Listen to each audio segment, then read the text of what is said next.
Hello everybody and welcome back. Today we have the SEC Commissioner Hester Peirce at the Bitcoin 2025 conference. She has just clarified that while many crypto assets themselves may not be securities, the context of their transfer or sale can constitute a securities transaction. So here's a breakdown on what was said. So we have focus on the transaction, not the asset, meaning that she's emphasized that whether something is a securities transaction depends more of the nature of the deal rather than the asset itself. This means that even if a crypto token isn't inherently a security, how it is offered or sold could make it subject to securities laws. So examples of securities transactions with crypto, she cited examples like offering cryptocurrency in an initial public offering, also known as an IPO, or tokenizing a company's stock as instances where securities laws would likely apply. We need clearer guidance. So she highlighted the need for the SEC to provide clear guidance on these transactional aspects of crypto, especially as more tokenized assets like stocks and bonds emerge on chain. Context of broader regulatory efforts. Her remarks are part of ongoing efforts by the SEC and the US government to establish a comprehensive crypto regulations to prevent the industry from moving overseas. The SEC launched its crypto task force and has now been holding discussions to guide these regulations. Is this good for the crypto investors? It's a mixed bag at the moment, so it is both potential pros and cons. So let's look as always at the pros. We have increased clarity eventually.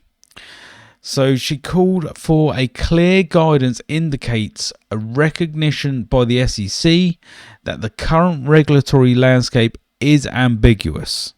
If the SEC does provide a well-defined framework, it could bring much needed legal clarity for investors, reducing the uncertainty and making it easier to understand their rights and obligations. Investor protection. If certain crypto transactions are classified as securities, it means they would fall under existing investor protection laws. This could safeguard investors from fraud, manipulation, and other illicit activities, offering a level of protection not always present in the unregulated crypto market. Mainstream adoption. Clear regulations could encourage more institutional investors and traditional financial players to enter the crypto space, as they often require regulatory certainty before committing significant capital. This could lead to increased liquidity and wider adoption of cryptocurrencies as a whole.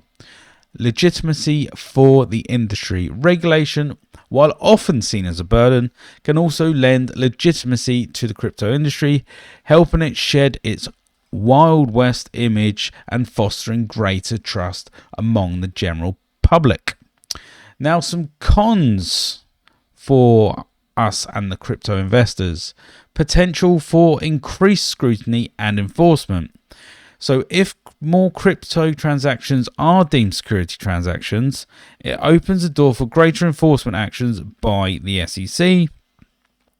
And this could lead to more lawsuits, fines, regulatory hurdles for projects, individuals, and the crypto space as a whole. We've got complexity and compliance costs. Navigating complex security laws can be challenging and costly, especially for the smaller crypto projects or the individual investor. This could stifle innovation and participation in the certain areas of crypto market. We have reduced innovation, potentially this one. Overly broad or restrictive regulations could stifle innovation in the crypto space, particularly for new and novel applications of blockchain technology that might inadvertently fall under securities laws. Uncertainty in the interim. While Peirce is calling for clarity, the process of developing and implementing these regulations will likely be lengthy and could introduce further uncertainty in the short to medium term. Investors might face a period of wait and see before the rules are finalised. And lastly, we have impact on the decentralisation. Some argue that applying traditional securities laws to decentralized crypto projects could fundamentally alter their nature, potentially compromising the decentralized aspects if they are forced to conform to centralized regulatory structures. So, in conclusion, the SEC's intent to bring more clarity to crypto regulation and the actual impact on investors will depend heavily on the specifics of the framework that is eventually developed. The goal is to provide investor protection and encourage legitimate innovation, but there is risk, as always, of over-regulation to hinder the growth of decentralized nature of the crypto ecosystem, and of course, always comes down to more taxes. But that's it from me today. Please do like and subscribe, comment down below, and I'll see you in the next video. Bye.